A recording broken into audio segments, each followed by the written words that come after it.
September 29, 1982, Chicago, Illinois. A 12-year-old girl named Mary Kellerman wakes up with a sore throat. Her parents give her extra-strength Tylenol, and less than an hour later, she's dead. Same morning, postal worker Adam Janis collapses at his home. By nightfall, his brother and sister-in-law, who had taken Tylenol from the same bottle, also gone. Total death toll, 7. The case that changed consumer safety forever, but the person responsible was never caught.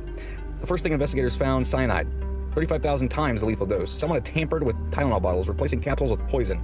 The visual clue was a forensic chemist in a crime lab examined the Tylenol bottle under a black light. Forensics investigators quickly tested at every bottle from the victims' homes, confirming that they had not been tampered with inside the factory. Instead, someone had manually poisoned them after they were already on store shelves, realizing the bottles and placing them back to be purchased at random. Without security cameras in stores at the time, the FBI had no footage of the suspect. The cyanide source held a clue. The poison was a specific potassium cyanide compound used in industrial settings. This pointed to someone with chemical expertise. FBI profiler John Douglas, the man who pioneered criminal profiling, theorized that the killer was a disgruntled person seeking advantage possibly against Johnson & Johnson, the manufacturer. This wasn't about money. This was about fear. Douglas compared the case to other public attacks. The Unabomber, Ted Krasinski, had similar patterns, attacking at random to spread chaos. Krasinski lived in Chicago in 1982, but was he involved? The FBI dug into records, but found no proof that he had access to potassium cyanide at the time. Then, a break.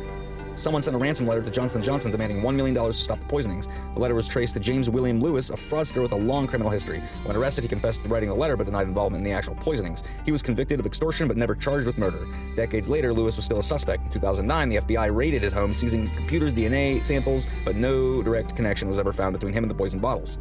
Here's where it gets darker. Some investigators believe this was no lone killer. Instead, they suspect corporate sabotage, an attack on Johnson & Johnson itself. Just 1 year before the murders, Tylenol had become America's most trusted painkiller, outselling everything on the market. So could a rival company have been behind the attacks? The CIA has a history of corporate interference, as seen in cases like MKUltra mind control experiments and economic sabotage missions abroad, but there was never enough evidence to confirm this theory. So what does modern forensics say? New DNA testing on the original bottles could provide a breakthrough. In 2022, the FBI confirmed they were reanalyzing materials, including fingerprints lifted from the tampered bottles, so if DNA evidence links to a suspect, this case may finally be solved. But until then, the Chicago Tylenol murders remains an open case, one of the greatest unsolved crimes in American history.